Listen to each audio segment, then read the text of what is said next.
Anggota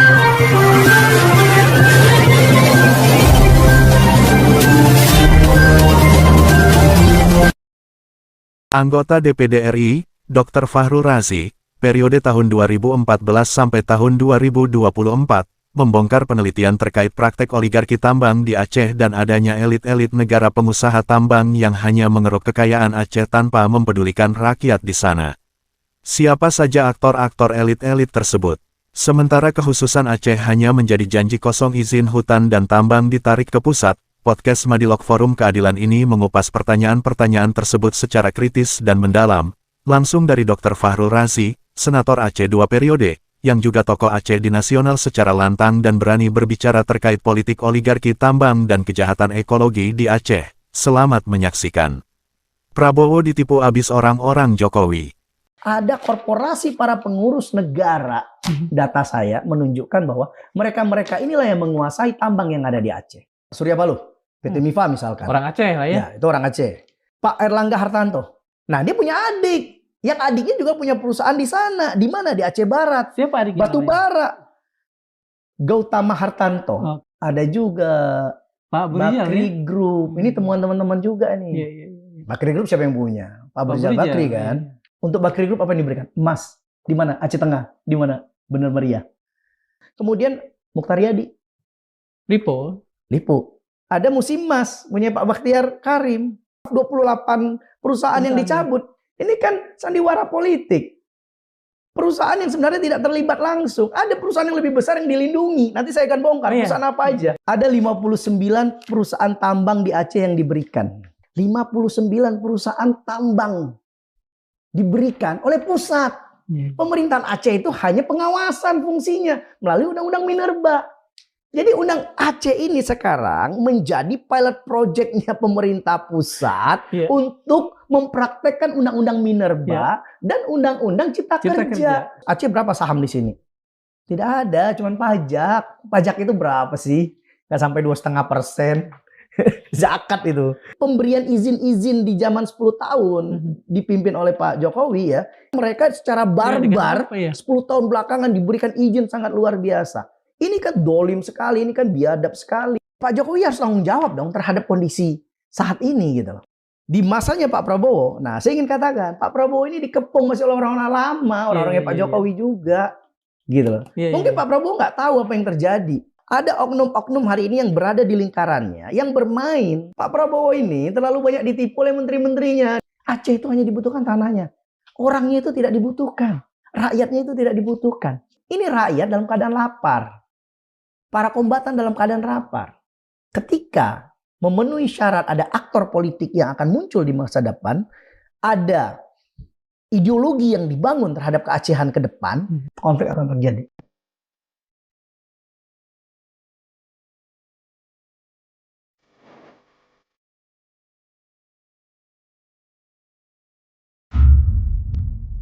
Bismillahirrahmanirrahim. Assalamualaikum warahmatullahi wabarakatuh. Sobat Madilog, kita tahu rakyat Aceh kecewa pada saat terjadinya banjir bandang 25 November tahun 2025 lalu, pemerintah tidak menjadikan hal itu sebagai bencana nasional. Tetapi sebetulnya bukan tidak ada yang dilakukan pemerintah waktu itu terhadap Aceh. Pemerintah pusat mencabut 28 izin usaha yang berkaitan dengan tambang di Aceh. Hanya saja kemudian ada suara-suara bahwa pencabutan tersebut ternyata seolah main-main. Apa yang disebut main-main? Kemudian bagaimana perusahaan-perusahaan tambang ini berkorelasi dengan banjir bandang yang terjadi, serta bagaimana pula kepedulian mereka terhadap korban-korban banjir bandang yang notabene adalah rakyat Aceh pada saat ini. Untuk itu, di Madilog kali ini kami hadirkan Dr. Fakhrul Razi. Beliau adalah seorang anggota Dewan Perwakilan Daerah dari Aceh untuk masa bakti 2014-2024 yang lalu. Terima kasih Mas Fakhrul. Terima kasih. Ketemu lagi kita. Ketemu lagi. Dengan tema yang punya korelasi dengan yang sebelumnya. Sebelumnya. Ya, saya sudah ingatkan sebenarnya dalam diskusi sebelumnya ada dua kemungkinan besar. Ya. Karena Aceh itu berada dalam lingkaran Ring of Fire ya. Ya. Terjadi bencana besar-besaran. Kemudian yang kedua terjadi banjir yang Banjir. setiap tahun itu sudah jadi ritual di Aceh. Nah, yang sekarang itu jauh lebih dahsyat lagi karena faktor-faktor X yang akan kita diskusikan dari temuan riset Jadi saya. Ini menarik. seolah apa ya? Seolah nubuah terjadi juga itu banjir besar itu ya di Aceh. Iya, sebenarnya kita tidak ingatkan bahwa Aceh ini memiliki wilayah disaster yang harus berbasis kepada bencana. Semua kebijakan pembangunan maupun program pemerintah. Jadi harus memperhatikan ekologi di sana, lingkungan di sana, kemudian persoalan bencana di sana. Tapi itu yang diabaikan oleh pemerintah pusat kan, dan hari ini sudah terbukti bahwa sebenarnya apa yang terjadi banjir itu adalah omission, pembiaran yang dilakukan oleh pemerintah, dan efeknya ya seperti ini, seperti itu. Pembiaran, seberapa lama sebetulnya pembiaran itu terjadi sehingga kemudian akumulasinya adalah banjir bandang yang membuat sekian banyak orang menderita? Ya, baik. Ini menarik, Kang ya. Sebenarnya temuan saya, penelitian saya ini menunjukkan bahwa proses pembiaran itu adalah bagian yang tidak bisa dilepaskan dari gagalnya tata kelola pemerintahan itu sendiri. Jadi ada kebijakan-kebijakan negara ya melalui pemerintah ya yang diturunkan oleh kementerian baik itu lingkungan maupun kehutanan yang secara tidak langsung mengakibatkan proses banjir yang terjadi kemarin. Baik itu melalui deforestasi, baik itu melalui kebijakan-kebijakan perubahan alih fungsi hutan ya. Kemudian ada program strategis nasional di sana. Kemudian juga ada beberapa program-program yang sebenarnya itulah yang saya simpulkan bahwa ternyata Aceh ini menjadi bancakan bersama. Bancakan bersama itu diperebutkan oleh elit-elit ya terhadap sumber daya alam yang ada di Aceh tanpa memperhatikan lingkungan dan tanpa memperhatikan disaster, bencana. Apa yang terjadi hari ini? Ya karena memang Aceh itu, ini saya katakan Kang, ini terbukti hari ini. Hanya dibutuhkan tanahnya. Aceh itu hanya dibutuhkan tanahnya. Orangnya itu tidak dibutuhkan. Rakyatnya itu tidak dibutuhkan. Karena di dalam tanah itu ada sumber daya alam. Ada emas, ada batu bara, ada biji besi, ada sumber daya alam, bahkan ada minyak dan sebagainya. Dan itu tersebar di seluruh kabupaten yang ada di Aceh.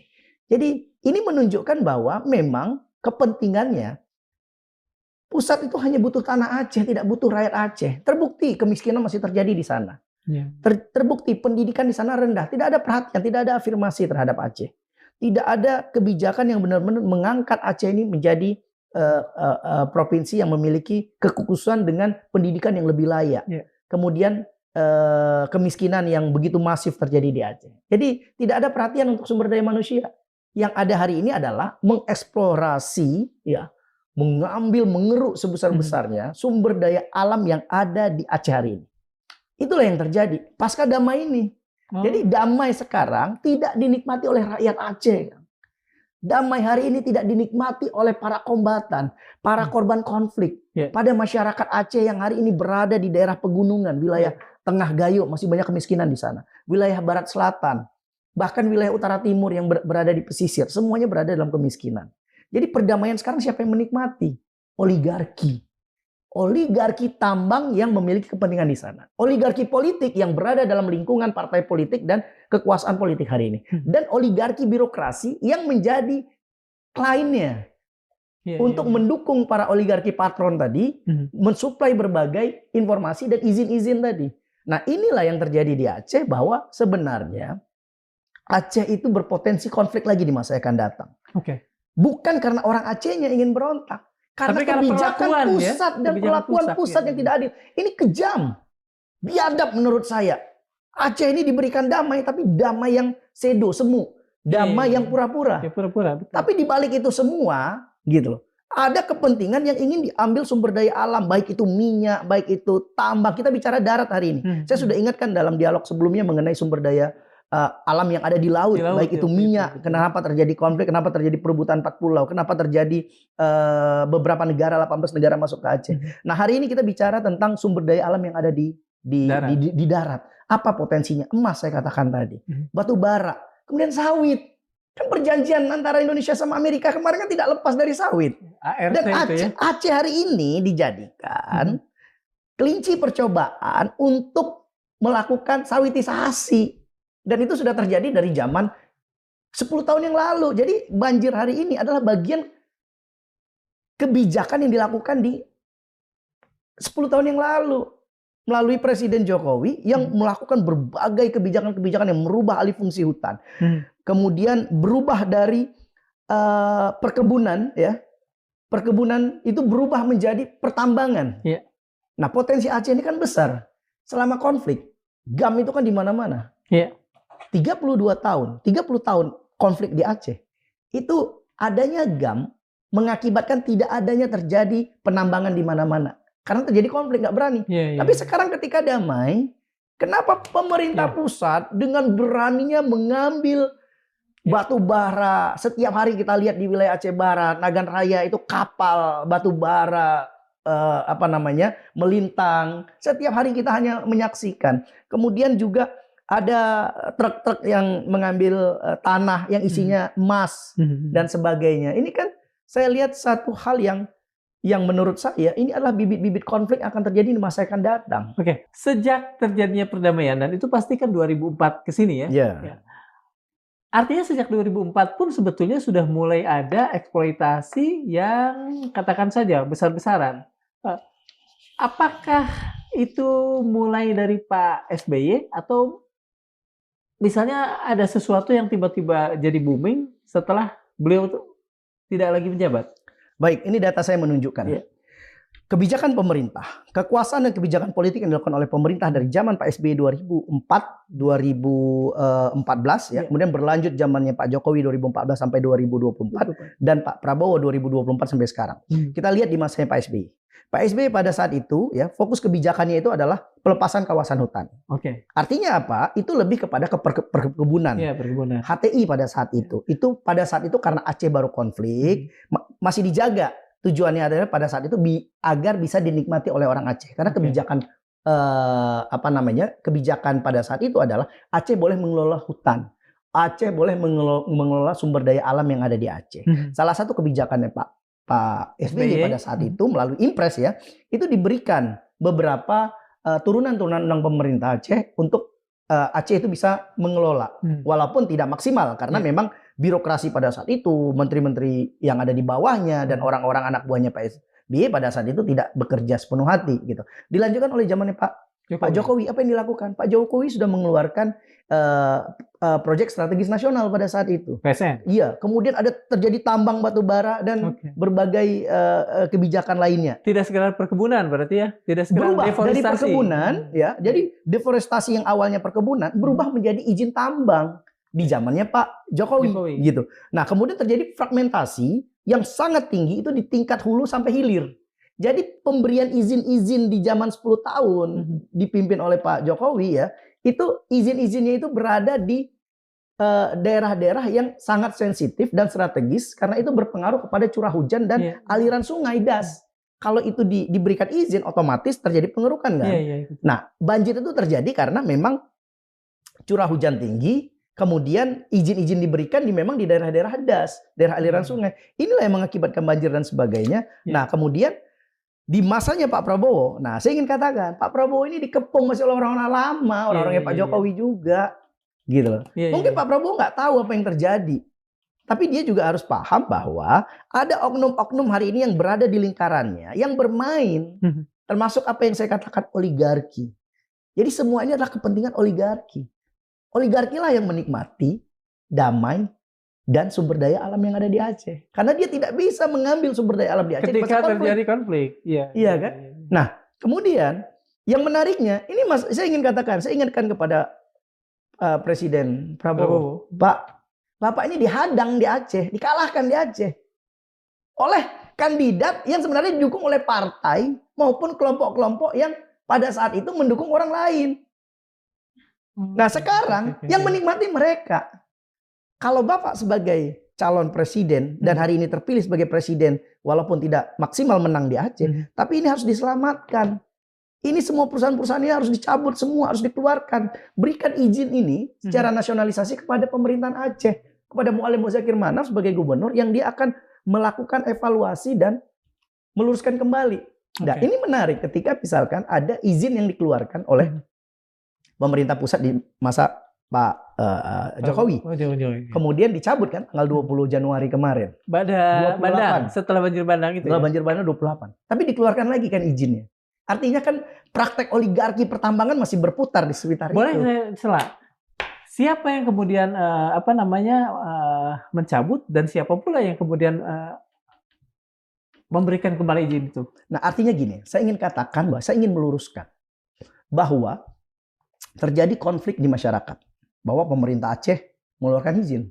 Tapi ingat, undang-undang pemerintahan Aceh itu sudah direduksi, sudah dikebiri, bahkan sudah tidak ada lagi terhadap kekhususan berkaitan dengan tambang dan kehutanan. Semuanya ditarik di pusat melalui lahirnya Undang-Undang Minerba, lahirnya Undang-Undang Cipta Kerja. Jadi ini jahat ini rezim ini. Ini berarti yang melakukan itu kan Pak Jokowi, itu zaman Pak Jokowi. Nah ini kan dilanjutkan oleh oknum yang pegang kekuasaan hari ini. Pak Prabowo. Pak Prabowo tidak tahu menurut saya. Kalau tahu dia setidaknya harus pelajari betul bahwa hari ini izin-izin yang sudah dikeluarkan ya, ini harus dievaluasi kalau bisa diberikan sanksi. Jangan dicabut. Bahkan ini mohon maaf 28 perusahaan yang dicabut. Ini kan sandiwara politik.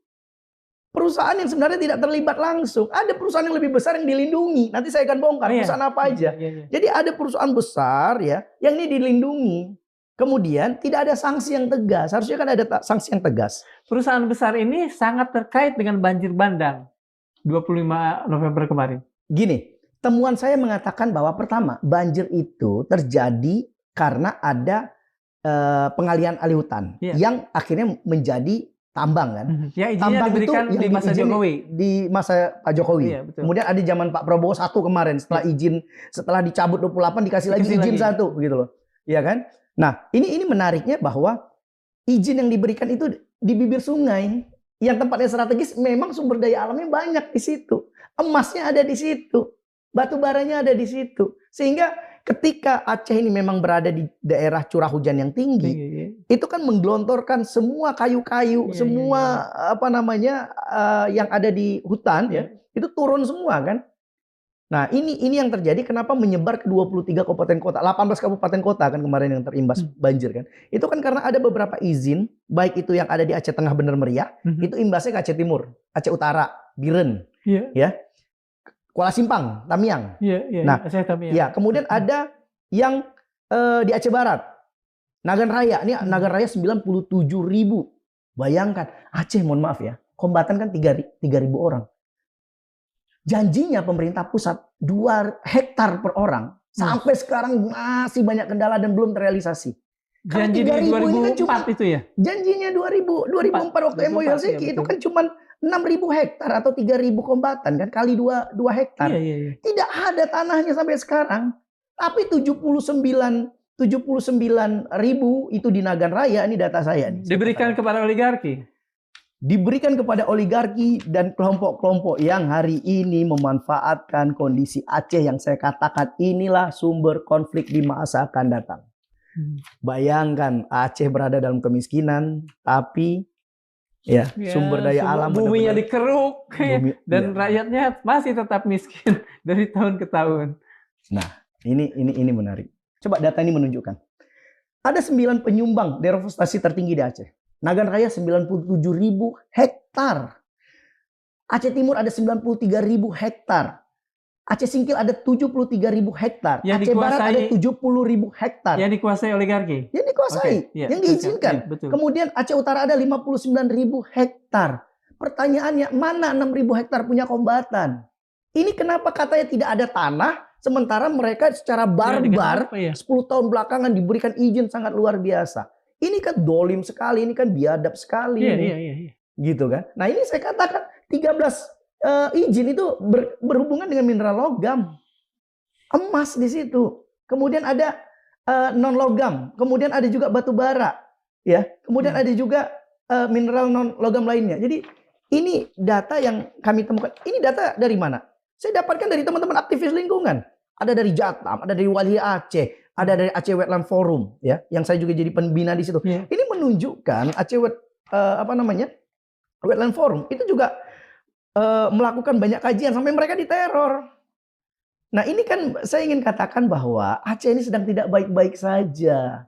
Aceh ini ibarat sapi perahan yang diambil sumber daya alamnya sangat barbar di era sekarang. Nah, saya ingin katakan bahwa Pak Prabowo lakukan tindakan afirmasi untuk penyelamatan tambang yang ada di Aceh. Nasionalisasikan, berani nggak? Berikan pemerintahan Aceh sebagai daerah khusus dan istimewa untuk mengelola pertambangan di sana menjadi pertambangan rakyat. Baik itu emas, baik itu tambang batu bara, biar dikelola oleh BUMD, Badan Usaha Milik Daerah, punya pemerintahan Aceh yang dinikmati sebesar-besarnya untuk rakyat Aceh. Jangan diberikan kepada perusahaan-perusahaan besar yang menurut saya oligarki ini kejam. Dia itu main standar ganda. Satu sisi dia memberikan CSR itu 0, sekian persen yang diberikan kepada masyarakat. Terlalu kecil. Kemudian ketika terjadi bencana, negara kan yang membiayai, dia tidak mau keluar dana kan. Ini kan kejam. Itu firm ya, tidak mau keluar dana mereka. Loh, berapa biaya yang mereka keluarkan? Berapa kompensasi ekonomi yang dikeluarkan oleh perusahaan-perusahaan yang punya izin di Aceh untuk melakukan rehabilitasi dan rekonstruksi yang ada di Aceh? Tidak ada. Semuanya menggunakan uang pemerintah. Ini kan lucu. Nah, kemudian mereka cuma ingin untungnya lah katakan. Nah, ini kan kejam, menurut saya sangat kejam. Aceh ini kan konflik gara-gara mempertahankan tanah, mempertahankan harga diri. Tanah yang ada di Aceh, tambang di Aceh itu kan harga diri. Nah, ini dibiarkan. Dulu konflik itu kemudian muncul dan menjadi aktual ketika orang-orang Aceh kemudian memperbandingkan kehidupannya dengan kehidupan Exxon, ya. Saya ingin katakan, apalagi kemudian sekarang sekian banyak. Tahun 74. Tahun 72 ditemukan ladang minyak di Aceh Utara. Dia dikelola oleh Betel. Dilanjutkan oleh Exxon dan PT Arun. Hanya satu perusahaan minyak yang masuk di Aceh sehingga terjadi GAM tahun 76. Apalagi ini. Hari ini saya sampaikan data penelitian saya. Ya. Aduh, 59 ya kalau saya tidak salah tadi saya lihat. IUP ada 59 perusahaan tambang di Aceh yang diberikan. Ya, itu belum lagi data-data sebelumnya. Ya, termasuk yang ada di Aceh Barat, ya, termasuk yang ada di Singkil, termasuk yang ada di beberapa lah. Tahun 76 terjadi pengambilan minyak besar-besaran, ya. Tahun 76.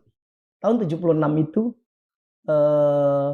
sampai dengan tahun 2004 ada 4.000 kapal minyak yang diambil, ya, yang isinya minyak gas di Aceh Arun, di PT Arun itu dikeluarkan.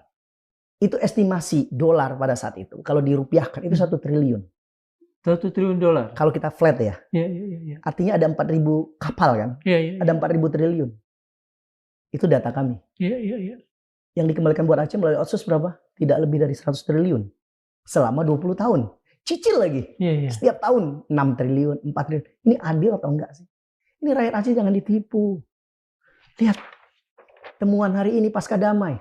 59 perusahaan tambang diberikan oleh pusat. Pemerintahan Aceh itu hanya pengawasan fungsinya melalui Undang-Undang Minerba. Jadi Undang Aceh ini sekarang menjadi pilot project-nya pemerintah pusat untuk mempraktekkan Undang-Undang Minerba dan Undang-Undang Cipta Kerja. Di mana kekhususan Aceh ditarik, izin tambang ditarik ke pusat, izin kehutanan dikelola oleh pusat, Aceh tidak punya apa-apa, tidak berbuat apa-apa, hanya mengawasi dan menstempel. Yang sudah ini kan sebetulnya eufemisme. Yang ada kan sebetulnya bengong, melihat dengan bengong. Hari ini kan semua masyarakat kecewa sama pemerintah Aceh yang sebenarnya semua kewenangan sudah ditarik sama pusat. Nah, anehnya lagi dikeluarkan lagi nih dari Januari sampai 2000 di masa Pak Prabowo ya. Ya, ini dikeluarkan lagi nih dari tahun 2025 sampai dengan tahun 2006. Ya, dan dicabut 28 yang sebenarnya ini kan kedok. Istilahnya itu perusahaan yang bukan pemainnya. Dicari kambing hitam. Nah, anehnya setelah dicabut 28 tahun 2026 kemarin Januari dikeluarkan lagi izin tembaga Nagan Raya 1820 hektar. Buat siapa? PT Alam Cempaka Wangi. Yang punya siapa? Nanti kita cek. Saya ingin katakan bahwa ini apa sih? Satu sisi ingin memulihkan bencana, meningkatkan kepercayaan masyarakat yang kecewa gara-gara banjir, tapi di sisi lain masyarakat kecewa lagi dengan izin baru ini. Makanya saya bilang, Pak Prabowo ini terlalu banyak ditipu oleh menteri-menterinya. Dibilang listrik sudah hidup semuanya, sudah stabil, jembatan sudah ada. Ini kan kena tipu gitu loh dengan orang-orang sekelilingnya. Dan hari ini juga terbukti. Dan ini viral di Aceh, masalah izin lagi dikeluarkan. Bayangkan ya, selama setahun saja ini ada izin yang dikeluarkan 2.300 hektar, 2.319 hektar, 4.800 hektar. Ya, itu disingkil. Kemudian disingkil juga ada 4.700 hektar, 92 hektar. 4.792 hektar. Di Aceh Barat ada 4.327 hektar. Ya. Kemudian ada di Aceh Selatan, Aceh Jaya 1.568 hektar. 3.888 hektar. Ini kan kalau sudah di atas 500 hektar, ini kan sudah domainnya pemerintah pusat. Isinya apa? Ini, emas, Aceh Jaya. Aceh Barat Daya, emas. Aceh Singkil, batu bara. Kemudian Aceh Barat, batu bara. Aceh Selatan, biji besi. Aceh Jaya, emas. Aceh Selatan, emas. Biji besi, Aceh Selatan. Kemudian Aceh Selatan, emas. Aceh Jaya, emas. Ini kan wilayah Barat Selatan semua nih. Nagan Raya, tembaga. Makanya saya bilang, wahai anak-anak muda di Barat Selatan, bangkit. Yuk saatnya kita berperang dan berontak. Melawan oligarki, melawan perizinan yang tidak adil. Bukan melawan pemerintah pusat melalui militer, dengan melalui senjata, tidak. Saatnya kita berperang hari ini secara intelektual kita untuk melawan ya kebijakan yang dikeluarkan maupun para oligarki lokal, yang oligarki yang datang ke Aceh hanya menikmati sumber daya alam yang ada di Aceh. Ketika terjadi bencana, mereka juga tidak mengeluarkan apapun saat itu. Termasuk para kombatan juga, ayo bergerak hari ini. Ini tanah kita, tanah yang mereka jaga, tempat mereka bersembunyi pada saat konflik, itu mengandung emas, mengandung batu bara. Sekarang diambil dengan mudah. Bahkan saya, mohon maaf ya, selama DPD 10 tahun, dan sampai saat ini masih menangani beberapa masyarakat yang mengeluh turun-temurun mereka tinggal di tanah itu. Kasusnya Nagan Raya nih, ya, kasusnya Tamiang, 10 orang masuk penjara saya keluarkan gara-gara mereka itu merasa itu tanah mereka tiba-tiba diambil sama perusahaan. Sudah turun-temurun punya cucu, mereka tinggal di tanah itu, tiba-tiba keluar satu lembar surat memberikan izin untuk sawit, memberikan izin untuk tambang. Akhirnya mereka itu diusir. Pada saat mereka melawan, dikriminalisasi, masuk penjara. Sampai kapan rakyat diperlakukan seperti ini? Hanya selembar kertas mengalahkan kedaulatan Aceh, mengalahkan harga diri rakyat Aceh. Apakah bagi rakyat Aceh konflik itu bahkan sebetulnya lebih menjamin dalam tanda petik keamanan semua sumber daya Aceh untuk anak cucu mereka? Artinya gini ya, saya ingin luruskan bahwa Aceh ini ingin damai. Aceh ini ingin maju. Orang Aceh ini semiskin-miskinnya, mereka pernah ke Jakarta, pernah ke Medan, pernah ke Malaysia. Mereka melakukan komparatif, pengalaman, perbandingan, melihat bagaimana majunya Malaysia, bajunya Jakarta, Medan. Tapi ketika pulang ke Aceh, mereka berada dalam kemiskinan. Mereka juga tidak mau berada dalam keadaan konflik yang selamanya. Tapi di sisi lain, mereka punya sumber daya alam yang sangat luar biasa. Mereka punya tanah untuk berkebun. Nah, ketika damai, harusnya mereka diberikan afirmasi, kebijakan-kebijakan yang mempercepat pertumbuhan ekonomi mereka, kesejahteraan mereka. Bukan tanah mereka diambil. Ini kan kesimpulan seperti saya katakan di awal tadi. Aceh itu tidak dibutuhkan orangnya, tidak dibutuhkan rakyat, yang dibutuhkan cuma tanahnya. Oleh karena itu saya katakan bahwa kebijakan ini harus dirubah. Salah satu konflik yang terjadi selama 30 tahun, tidak ada penambangan barbar yang sangat luar biasa seperti hari ini. Tidak ada satu izin tambang pun yang dikeluarkan. Karena apa? Karena ada konflik. Nah, ketika ada konflik, ya aman sumber daya tapi itu. 98% tambang di Aceh dimiliki oleh orang non Aceh. Saya tanya, ada nggak pemerintah daerah punya tambang yang ada di Aceh? Tidak ada. Ada nggak orang Aceh yang punya tambang di Aceh? Nggak ada, kecuali Pak Surya Paloh. Oke lah, Pak Surya Paloh ini diaspora. Tapi orang-orang Aceh yang memang dia hidup, bahkan konflik, bahkan dia berperang di Aceh ketika konflik, kemudian hari ini damai, dia punya tambang nggak? Kalau ada, ini mohon maaf, ini kan recehan, ini kecil. Iya. Buat kebutuhan ekonomi mereka mungkin cukup, tapi ini ada yang lebih besar, ya. Iya. Sampai kapan Aceh ini akan terus dijajah secara ekonomi? Ini menurut saya adalah ketidakadilan negara terhadap Aceh di masa damai. Nah, oleh karena itu saya katakan bahwa persoalan banjir kemarin ini bukan persoalan bencana biasa, tidak. Ini ada omission tadi, pembiaran dan kesalahan kebijakan yang sebenarnya membiarkan banjir itu terjadi. Orang Aceh ini sudah pengalaman dengan bencana. Dari masa tsunami, dia bisa survival sampai dengan masa banjir yang mohon maaf di Aceh Tenggara. Itu sudah ritual yang namanya banjir. Aceh Barat, Aceh Utara itu udah biasa banjir. Gitu loh. Artinya orang Aceh itu sudah tahu. Sudah terbiasa setiap bulan September sampai sejak Desember. 10 tahun terakhir. Ya. Oke. Sudah, ya mungkin dari 10 tahun sudah terbiasa. Dari September, Agustus, September, masuk September sampai Desember ini kan ini kan musim hujan biasanya, betul. Walaupun global warming tidak pasti kan. Tapi orang Aceh udah tahu di bulan September sampai di Desember itu udah pasti banjir. Tapi celakanya izin selalu diberikan itu di awal tahun, tapi melakukan pemotongan selalu dilakukan di akhir tahun. Kenapa? Di Berber ini. Kenapa? Kenapa? Karena kayu di Aceh itu kayu unik dan kayu mahal. Kang tahu nggak? Kapal-kapal yang ada di Indonesia ini itu kan menggunakan kayu, ya, kapal-kapal nelayan dan sebagainya. Itu kan potensi kayu yang ada di hutan Aceh itu kan kayu-kayu yang semakin kena air, semakin direndam, semakin kuat. Nah, biaya yang murah untuk menurunkan kayu itu kalau menggunakan alat berat dan bulldozer dan sebagainya, itu kan terlalu mahal. Cara yang lebih murah bagaimana? Diturunkan melalui air. Jadi itu merupakan bagian skenario mereka juga. Ketika setiap tahun 10 tahun belakangan ini terjadi banjir di Aceh Tenggara, Bandang, di Aceh Tamiang, Bandang, kemudian banjir rutin di Aceh Utara dan sebagainya. Itu kayu-kayu itu kan langsung turunnya ke bawah kan. Selama 10 tahun semua kayu yang jatuh ke bawah itu hilang kemana? Tidak ada kan kayu yang digergaji secara alam. Potongan gergajinya kelihatan oleh manusia, oleh alat dan sebagainya. Itu selama 10 tahun kemana?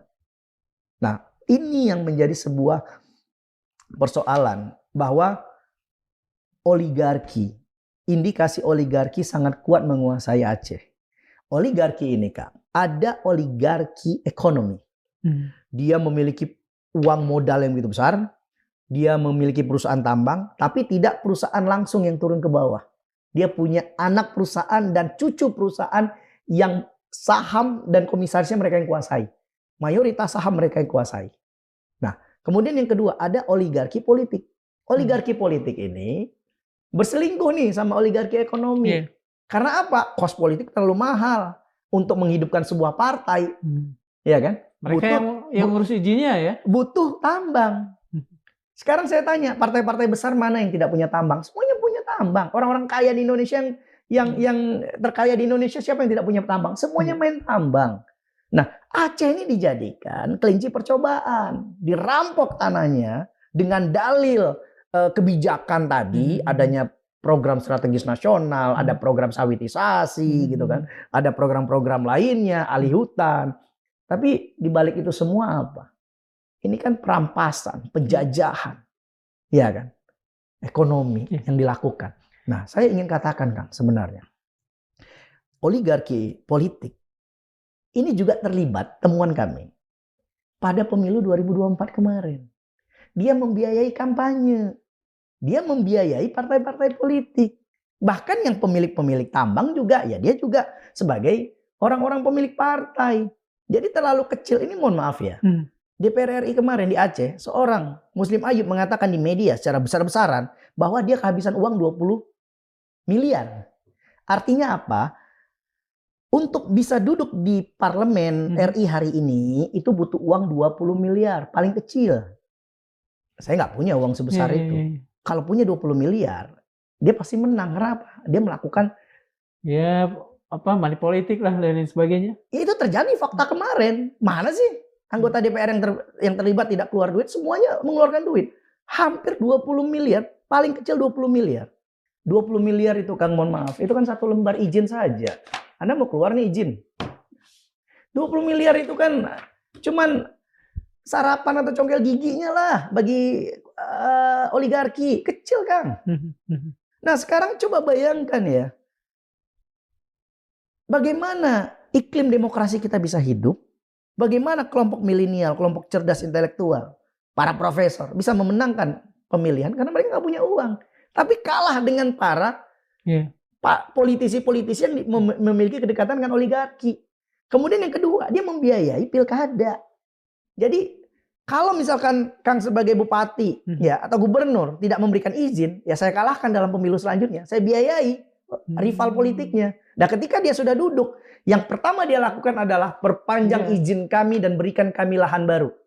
Kami nggak main recehan. Anda kembalikan uang kampanye kami. Terlalu kecil.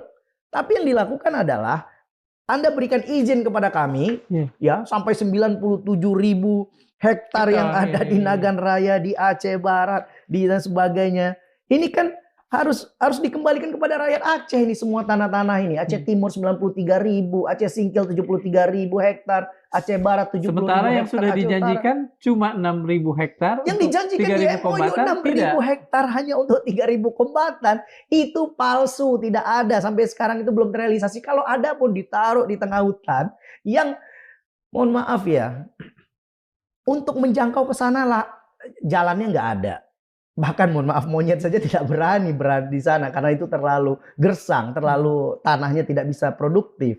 Itulah pola-pola pikir picik gitu loh. Jadi satu sisi perjanjian tidak terrealisasi, di sisi lain ini terjadi izin yang sangat barbar yang menurut saya ini merugikan rakyat Aceh. Dan ini generasi muda yang harusnya pendidikannya gratis karena ada emas di Aceh, kesehatannya gratis karena ada tambang batu bara di Aceh, fasilitas infrastruktur semuanya bagus karena sudah banyak sumber daya alam, minyak dan sebagainya, tapi tidak dinikmati. Yang menikmati ini kan para oligarki. Nanti akan kita bedah korporasi para pengurus negara, Mas, ya, oligarki ini yang boleh nggak kita bongkar di sini? Bongkar. Nah, ini menarik kan? Ya, sebenarnya sebelum kita bongkar itu, saya ingin katakan sebenarnya bagaimana oligarki itu bekerja. Dia itu menyandera hukum. Dia menguasai republik ini. Semua parlemen. Ketika saya di PD, saya sudah menemukan 3 bulan sebelum pengesahan undang-undang Omnibus Law dan Cipta Kerja. Itu draftnya sudah ada dibuat oleh PT yang dibiayai oleh para oligarki ini. Sehingga masuk ke parlemen itu hanya tanda tangan saja. Apa yang mereka lakukan? Mereka menyandera hukum. Karena ada kepentingan mereka di sana. Ada kepentingan Aceh, itu saya katakan tadi. Ya, ada kepentingan Papua. Ada kepentingan daerah-daerah lain. Tapi di Jawa kan tidak terjadi tambang besar-besaran kan. Di Pulau Jawanya kan tidak terjadi kan. Kenapa Aceh? Kenapa Papua? Sebentar, itu Omnibus Law, itu Undang-Undang Minerba kan sebetulnya usul pemerintah ya? Ya usul pemerintah. Pak Jokowi saat itu. Iya Pak Jokowi. Tapi dengan kan kata kepentingan lain yang mengobrak-abrik Aceh juga Pak Jokowi bisa begitu? Saya nggak mengatakan seperti itu. Tapi saya katakan, ya Pak Jokowi harus tanggung jawab dong terhadap kondisi saat ini gitu loh. Karena apa? Oligarki itu menyandera hukum. Dia membuat drafting sampai disahkan. Kemudian dia juga memberikan biaya ya kepada perusahaan-perusahaan ya. Itu dengan CSR-nya dan sebagainya itu kecil kan, 0,0 sekian persen CSR diberikan. Tapi dia mengeruk batu bara, dia mengambil emas ya. Itu sangat luar biasa. Kemudian juga dia juga melakukan rekayasa sosial kan. Konflik. Masyarakat dikonflikkan dengan anak perusahaan atau orang pekerja yang ada di perusahaan itu. Dia gunakan, mohon maaf, oknum TNI Polri untuk jaga keamanan, ya yang namanya polisi tentara. Kalau misalnya ditugaskan, ya dia bekerja untuk menjaga keamanan. Tapi kan kepentingan oligarki ini kan sangat jauh kan, gitu loh. Nah dia tetap menggunakan daerah-daerah yang dia sudah dapatkan izin, gitu, agar dilindungi oleh negara. Dia gunakan aparat juga. Nah, rakyat ketika melakukan demonstrasi ditangkap. Nah, inilah yang terjadi bahwa ini adalah sebuah lingkaran setan mafia pertambangan yang harus dibongkar. Kita mulai dari Aceh. Nah, ini kita lihat komitmen politik, political will-nya Presiden Prabowo berani nggak memulai dari Aceh, gitu. Sehingga ya seorang Muzakir Manaf yang hari ini dipercaya sebagai gubernur mendapat kepercayaan tinggi. Jangan ujung-ujungnya nanti rakyat marahnya ke seorang Muzakir Manaf gubernur saat ini. Padahal izinnya dikeluarkan oleh pusat. Izin dikeluarkan oleh pusat. OSS dikeluarkan oleh pusat. Iya kan? Modi dikeluarkan oleh pusat. Sementara pemerintah Aceh sebagai pengawas. Loh, kekhususan yang diberikan, dijanjikan melalui undang-undang pemerintahan Aceh itu dikebiri dan sudah tidak ada lagi. Udah selesai, hutan ditarik ke pusat. Dengan fakta seperti itu, artinya sebetulnya benih-benih percikan konflik itu sudah sangat real di Aceh. Kang, penelitian saya terkait integrasi politik di Aceh, studi doktor saya kemarin, integrasi hanya terjadi di level elit, tidak terjadi di level massa, tidak terjadi di level grassroots, tidak terjadi di level rakyat. Hal ini terjadi ketika di masa DITII. Pemerintah mengeluarkan asimilasi politik, mengeluarkan kebijakan, mengeluarkan integrasi, program integrasi politik, itu hanya di tingkat elit. Tapi di tingkat grassroots, pasukan, kombatan, rakyat itu tidak terjadi. Ketika, itu tahun 53 ya, sampai 62. Iya, 53 sampai 62. Tahun 76 terjadi lagi kan, oleh seorang Hasan Tiro, Tengku Hasan Tiro, didukung oleh 8 orang, semuanya 9 orang pendiri GAM itu di di Halimun. Apa yang terjadi pada saat itu ketika deklarasi itu didukung oleh para rakyat dan kombatan-kombatan DI kan pada saat itu. Karena apa? Integrasi belum terwujud. Hari ini rakyat dalam keadaan lapar. Para kombatan dalam keadaan lapar. Ketika memenuhi syarat ada aktor politik yang akan muncul di masa depan, ada ideologi yang dibangun terhadap keacehan ke depan, ada kekecewaan terhadap ekonomi, ada kebijakan politik pemerintah yang salah, ada ketidakadilan yang dirasakan, dan marwah harga diri masyarakat secara identitas politik itu dilecehkan, konflik akan terjadi. Itu variabelnya. Saya udah warning dari awal. Pemerintah ini harus hati-hati. Pemerintah itu harus menjaga Aceh. Jangan dengan cara-cara yang biadab seperti ini, dengan cara-cara yang dolim seperti ini. Brutal lah ya. Sangat brutal sekali. Dibiarkan. Aceh membangun tidak bisa, ingin mengembangkan provinsi tidak bisa, bahkan memasukkan bantuan dari luar negeri saja ketika bencana kemarin itu tidak dibolehkan. Ini kan indikasi kenapa bencana nasional tidak boleh diberikan kepada Aceh pada saat banjir kemarin. Karena ini kalau alat kaitannya dengan ini bisa jadi itu berpotensi dugaan sangat besar bencana nasional tidak diberikan karena ada korporasi para pengurus negara. Data saya menunjukkan bahwa mereka inilah yang menguasai tambang yang ada di Aceh. Ya, ini saya sebutkan. Batu bara yang ada di Aceh, siapa saja pemainnya? Salah satunya ada Pak Surya Paloh, PT Mifa misalkan. Orang Aceh lah ya. Ya, itu orang Aceh. Kemudian juga yang kedua, Pak Erlangga Hartanto. Dia punya adik. Dia punya adik. Ini temuannya dari mana? Dari Jatam. Ini temuannya dari mana? Tambang, ya. Dari Aceh Wetland Forum, AWF. Ini dari mana? Dari teman-teman lingkungan di sana, Walhi dan sebagainya. Kemudian, ya, ini kan ada sindikasi. Perusahaan mereka masuk ke Aceh, kemudian menggunakan anak perusahaan memberikan saham lagi sebesar-besarnya kepada anak cucu perusahaan mereka yang itu mereka bekerja. Mulai dari hulu sampai hilir mereka kuasai. Mulai dari ambil batu baranya, ambil minyaknya, ambil emasnya, sampai pengangkutan anak perusahaan mereka sendiri. Tidak ada lokal di sana yang diberdayakan, sampai pengangkutan kapal juga anak perusahaan mereka sendiri, sampai angkutan di pelabuhan juga anak perusahaan mereka sendiri, sampai penjualan dan distribusi juga, marketing juga anak perusahaan mereka sendiri. Jadi Aceh itu jadi apa? Hanya butuh tanahnya, hanya butuh izinnya. Nah, kemudian ada keterkaitan, ini temuan ini ya, dugaan temuan. Ya. Yang kedua, ada keterkaitan dengan Pak Erlangga Hartanto juga. Karena apa? Dia ini sebagai ketua iya, ketua Komite Percepatan Penyediaan Infrastruktur Prioritas. Bias kan? Dia juga sebagai PSN Proyek Strategis Nasional kan di tangan dia semua. Nah, dia punya adik. Yang adiknya juga punya perusahaan di sana. Di mana? Di Aceh Barat. Siapa adiknya? Batu namanya? bara. Gautama Hartanto. Oke. Ini temuan dari teman-teman lingkungan di sana. Ini ada batu bara 1.600 hektar di Aceh Barat, ya. Kemudian ada juga batu bara 609 ini hektar, itu di Bengkulu ya, itu di luar. Ya. Tapi pemilik sahamnya itu adalah mereka, ya. Kemudian selanjutnya ada juga Pak Brijal, Bakri ya? Group. Ini temuan teman-teman juga nih. Iya. Bakri Group siapa yang punya? Pak Brijal Bakri kan. Iya. Nah, kemudian nih ada di sana itu beberapa izin-izin yang diberikan. Untuk Bakri Group apa yang diberikan? Emas. Di mana? Aceh Tengah. Di mana? Bener Meriah. Tempat kemarin banjir kan? Ya, itu kan bibir daerah aliran sungai semua. Nah, sekarang kalau emas itu kan sangat tinggi dan strategis sekali, itu kan sebenarnya di bibir-bibir sungai kan. Turunan tuh ini turun kan, jatuh dari ini. Kemudian selanjutnya ya, ini temuan teman-teman ini. Nah, ini sebelumnya nih, bahwa ya sebenarnya Pak Prabowo juga punya, ya di sana juga. Ya, dia lebih ke hutan tanaman industri ini sebelumnya, pada zaman masanya Pak SBY pada saat itu. Tapi tidak belum ke tambang, ya. Nah, lebih kepada sawit dan sebagainya, lebih kepada ini tanaman industri dan sebagainya. Kemudian Mukhtar Riyadi, Lipo, dia punya James Riyadi di sana.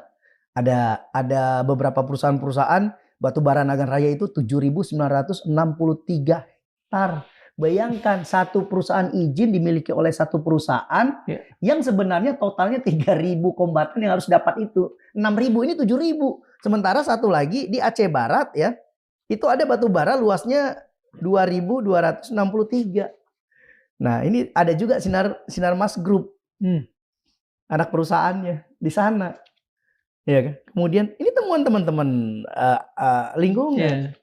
Kemudian ada Musimas punya Pak Bakhtiar Karim. Apa? Sawit. Aceh Timur. Di Tamiang. Ya kan?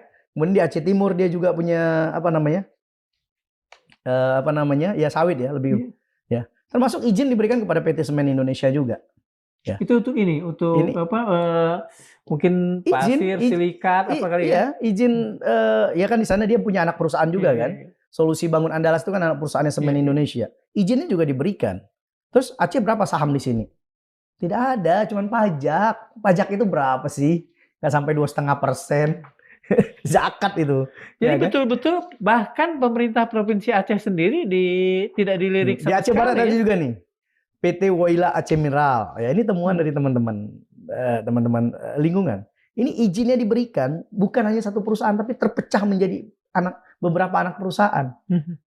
Jadi kadang-kadang ini ada oknum-oknum di pemerintahan Aceh ya yang berada sekelilingnya Mu'alim Muzakir Manaf yang ada di dinas-dinas. Ini kan orang-orang lama semua ini. Ini harus dibersihkan karena mereka yang bermain. Yang tadi disebut klien-klien dari patron ini. Klien-klien dari patron, para oligarki. Jadi sebenarnya ya kalau mau cepat kaya ya main tambang. Cuman itu solusinya. Kalau ingin berpolitik sukses ya main tambang karena itu solusinya. Apakah para oligark ini memberikan kepedulian yang cukup ketika kemarin terjadi banjir bandang? Ada undang-undang CSR kecil kan? Berapalah CSR itu? Ada nggak? Tapi ketika banjir kemarin, pada banjir kemarin harus yang diberikan kepada masyarakat yang terimbas langsung kan? Saya ingin katakan bahwa antara kos yang mereka dapatkan dengan kos yang dirasakan oleh rakyat ketika mengalami banjir ini nggak seimbang. Rakyat pertama menderita sampai hari ini ya berapa bulan sudah? Sudah 3 bulan lah. November, Desember, Januari, Februari, Maret, 4 bulan. Masih ada di tenda-tenda. Mereka hanya makan Indomie. Ya. Kemudian rumah mereka hilang. Nah, ini rehabilitasi dan rekonstruksinya tidak murah. Dan belum terdengar juga ya rencana untuk itu. Tidak tahu seperti apa kan. Tidak ada transparansinya kan. Yang lebih parahnya lagi adalah keuntungan yang mereka dapatkan itu jauh lebih besar daripada sebuah rumah yang didapatkan oleh perkorban. Jauh. Tapi ini kan yang namanya kapitalisme. Ini kan namanya penjajahan sebenarnya. Mohon maaf, Belanda tidak pernah melakukan itu terhadap rakyat Indonesia. Belanda tidak pernah melakukan itu kepada rakyat Aceh. Jadi Londo Irang ini sebetulnya lebih keji ya. Lebih keji daripada Belanda. Dan saya minta Londo Irang ini siapa? Oligarki atau pemerintah juga? oligarki, termasuk pemerintahan yang terlibat, dia memberikan izin, dan ini semuanya ada di pusat. Bahkan ada juga oknum-oknum di pemerintah daerah di sana Aceh sendiri yang hanya jadi stempel dan sebagainya. Ini kan sudah menjadi begitu sistemik. Katakan saja kalau ini kanker itu sudah sangat mengerikan. Apa yang masih bisa dilakukan oleh pemerintahan Pak Prabowo untuk katakan saja mencari solusi di tengah kesulitan ini? Pak Prabowo cinta Aceh atau tidak? Kalau dia benar-benar cinta kepada Aceh, cinta terhadap perdamaian Aceh, dan dia menjadi aktor yang menjaga Aceh itu tidak konflik kembali, apa yang harus dia lakukan? Tarik semua izin-izin itu, kembalikan kepada pemerintahan Aceh, biarkan pemerintah Aceh yang kelola secara BUMD-nya. Dan biarkan ada proses pembelajaran itu sesuai dengan MOU juga ya? Sesuai dengan MOU. Sumber daya alam dikuasai oleh Aceh, laut dikuasai oleh Aceh, ya kan? Kemudian segala sesuatu itu pemerintah Aceh punya kebijakan untuk mengelola daerahnya sendiri. Itu kan MOU, perjanjian. Itu aja diwujudkan. Tapi kalau seperti ini Presiden Prabowo membiarkan, yang saya khawatirkan adalah ini akan terjadi potensi konflik Aceh yang ke depan lebih besar. Karena apa? Karena Aceh tetap dalam kemiskinan. Uang Aceh hari ini itu kurang lebih sekitar 6-10 triliun, terlalu kecil untuk mengelola 6 juta rakyat dengan 23 kabupaten kota, itu not enough. Dan satu perasaan, gak cukup. Satu perasaan ditipu, seluruh rakyat merasa ditipu kan itu sebetulnya potensi yang buruk untuk disintegrasi bangsa. Ya, sebenarnya masyarakat pada saat banjir kemarin, dia kan bisa membandingkan ketika masa tsunami. Ada BRR, ada bantuan luar negeri, ada bantuan dari pusat. Terjadi proses integrasi, kepercayaan masyarakat terhadap pusat meningkat. Bahkan, apa yang terjadi pada saat tsunami? Pemutihan utang luar negeri Indonesia. Karena Aceh, karena tsunami, utang luar negeri dilunaskan. Aceh mendapat sorotan internasional sebagai daerah yang sukses mengelola disaster dan konflik. Mendapat penghargaan pada saat itu Presiden SBY BRR, sebagai Presiden SBY pada saat itu sebagai tokoh perdamaian. Ya. Kemudian juga kepercayaan internasional terhadap Aceh itu sangat tinggi sekali. Baik penanganan konflik, sehingga model konflik di Aceh menjadi role model di Patani, menjadi Thailand. Role model di Thailand, kemudian di Filipina, bahkan di Western Sahara Maroko, bahkan di beberapa negara lainnya yang mengalami konflik, dijadikan model ini sangat baik. Tapi apa yang terjadi? Ya, dibandingkan ketika banjir kemarin, dibiarkan kan? Iya, betul. Tidak datang itu yang namanya bencana nasional ya? Masyarakat 24 jam dalam sehari itu meratap dan menangis kan di tenda. Apa yang terjadi saat ini? Kekecewaan semakin meningkat terhadap pemerintahan pusat. Tidak ada lagi trust building, kepercayaan tidak ada lagi. Mana pemerintah pusat yang janjinya akan mengirim komputer helikopter. Mana? Dan mana bantuan rumah-rumah yang permanen yang bisa dinikmati oleh rakyat Aceh? Nggak ada. Belum mungkin. Tapi kita lihat ke depan, kalau ini dibiarkan, kecewaan itu akan terakumulasi. Saya apresiasi dengan TNI Polri di Aceh. Mereka kerja mati-matian untuk membersihkan dan sebagainya, dengan berbagai LSM yang muncul, berbagai masyarakat yang muncul, kemudian ada inisiatif partisipatif dari masyarakat, gitu. Tapi ketika kebijakan itu tidak didukung oleh blueprint yang terencana, ini berapa rumah yang harus dibangun? Orang Aceh ini kan kemiskinannya tinggi, 16-18% kan. Itu aja diganti semuanya yang udah kena banjir, gitu kan. Diganti dengan rumah permanen yang dibangun pemerintah, yang di bawah pemerintah, selesai. Masyarakat yang dulu berada dalam rumah kayu, gubuk, tiba banjirnya diambil terus diganti sama pemerintah yang jauh lebih layak. Bagaimana mereka cintanya kepada NKRI? Tapi kalau hari ini yang terjadi, mereka kecewa kan, sangat kecewa. Ini yang menurut saya sebenarnya potensi yang sangat berbahaya dibiarkan oleh pemerintah. Seakan pemerintah itu sudah melakukan action begitu besar, tapi fakta di lapangan yang ada bulian, cacian, makian. Itu yang saya rasakan ketika berada di lapangan. Ini yang terjadi. Gitu. Belum ada sesuatu yang jelas tuh tentang ada transparansi pembangunan rumah apa-apa belum ya? Belum sampai ke rakyat Aceh atau memang tidak ada sebetulnya itu? Nah, pertama proses transparansinya nggak jelas. Berapa dana yang ada? Iya. Katanya kan kebutuhannya 51 triliun dan sebagainya. Itu bagaimana pelaksanaannya? Sementara yang dibutuhkan masyarakat sekarang kan bahan pokok yang sangat penting. Kan nggak mungkin udah 3 bulan 4 bulan ini makan Indomie terus. Iya betul. Apalagi ini bulan puasa, sebentar lagi sudah Ramadan. Kemudian lanjut lagi Idul Adha, masa harus menunggu ya setelah Idul Fitri, Idul Adha lagi ke depan. Sampai kapan?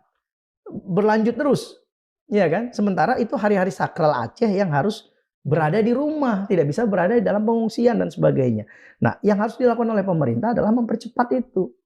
Kalau pemerintah tidak siap, pemerintah tidak sanggup, berikan kesempatan pihak luar untuk memberikan bantuan secara sosial, membangun rumah. Dulu banyak rumah-rumah yang dibangun dari luar. Ketika terjadi tsunami, di masa bencana sekarang, ketika internasional ingin membantu, pemerintah menutup pintu karena merasa sudah mampu. Artinya dua kesalahan justru ganda yang dilakukan pemerintah.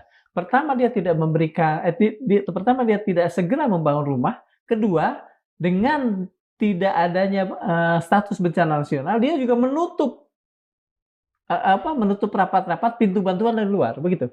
Nah, artinya gini, kalau dibuka ruang internasional masuk Aceh, artinya percepatan rehabilitasi dan rekonstruksi ini kan semakin cepat. Negara tentunya hanya mengkoordinir saja ketika masa BRR. Berapa bantuan dari negara luar, berapa bantuan dari LSM luar, berapa bantuan dari yayasan-yayasan atau filantropi-filantropi yang ada di luar, itu di mapping, dan berapa rumah yang sudah dibangun, berapa masyarakat yang sudah dapat bantuan, semuanya transparan. Tapi hari ini kita nggak bisa lihat. Nah, kemudian pemerintah semua ingin mengelola sendiri. Ada Danantara misalkan, Danantara sub lagi kepada anak-anak perusahaan, kontraktor-kontraktor yang sebenarnya dipertanyakan juga pengalaman dan sebagainya. Jadi masyarakat di sana pertama jadi korban, yang kedua jadi penonton. Mana pengusaha lokal yang dilibatkan? Dan bagaimana sebenarnya mereka bisa ini. Nah, ini yang terjadi ketika tambang diambil besar-besaran, ketika bencana ini dijadikan sebuah proyek dan tidak melibatkan ekonomi setempat, ya kan? Tidak ada pengusaha setempat faktanya seperti itu. Ini kan kejam namanya.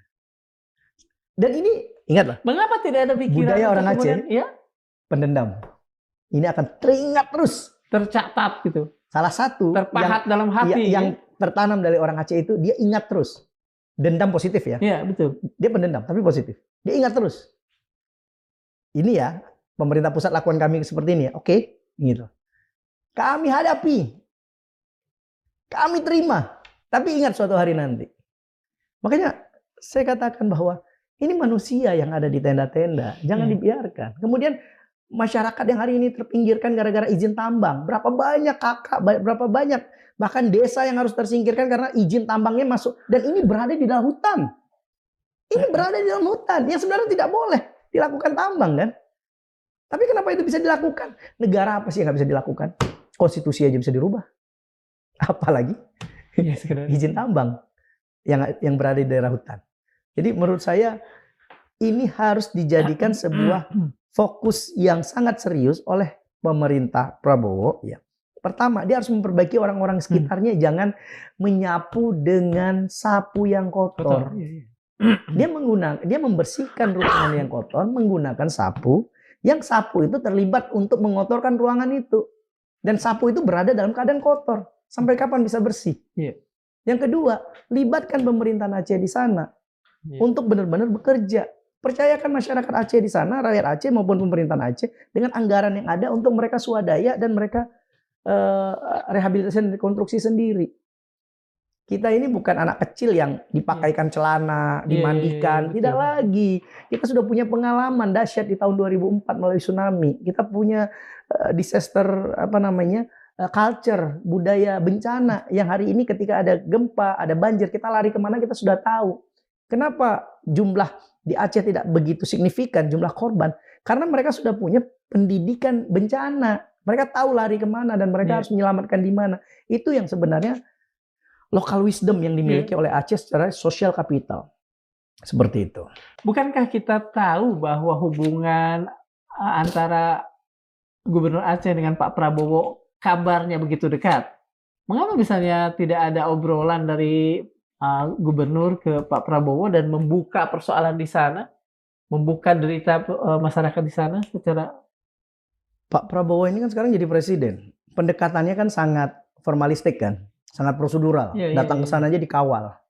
Yang harusnya sebenarnya Pak Prabowo itu kalau datang ke Aceh harus pulang incognito aja kampung. ya, betul, betul. Harus pulang kampung. Sebagai orang yang pernah bertugas di Iya, Aceh, iya, iya. bertemu dengan sahabat yang bernama Muzakir Manaf. Tinggal bicara. Ayo apa kita buat sekarang? Apa yang harus kita lakukan? Jangan mendengar orang-orang sekelilingnya, rumah kapan selesai? Sudah 97% Pak, besok selesai. Listrik gimana? Sudah 99% Pak, besok nyala semua. Semuanya asal Bapak senang. Ini terjadi sekarang. Dan mereka-mereka ini juga Yang terlibat. yang bagian terlibat memberikan izin investasi, izin hutan, izin pertambangan, izin sawit. Jadi sampai kapan? Ingat, Aceh ini dipantau oleh dunia internasional walaupun mereka tidak ada di Aceh. Aceh ini dipantau oleh orang-orang Aceh diaspora yang ada di Amerika, yang ada di Swedia, yang ada di Malaysia. Mereka dan di banyak negara. Mereka memantau bagaimana negara Dan ini mata-mata yang sangat kritis kan? yang selalu berbicara di sosial Iya, media, betul. yang selalu mengkritik. Gitu. Iya. Nah, artinya di sini adalah tantangan pemerintah. Ayo buktikan hari ini bagaimana Aceh ini ditangani secara serius dan secara benar. Oke. Apapun isu-isu, bulian atau kritikan yang ada di luar itu akan tertutupi. Kami pun yang melakukan penelitian berkali-kali memberikan masukan juga tidak didengar, apalagi mereka-mereka yang ada di luar yang hanya berbicara di sosial media. Tapi menurut saya ini jangan pernah berhenti. Silakan teman-teman yang ada di luar terus bersuara. Silakan teman-teman mahasiswa bergerak. Silakan teman-teman para mantan kombatan juga berteriak dan bergerak karena tanah direbut, janji tidak direalisasi. Dan apa yang terjadi hari ini? Aceh berada dalam keadaan tidak baik-baik saja. Terima kasih. Suatu saat kita harus ketemu lagi dan sayang sekali kita dibatasi waktu, Bang.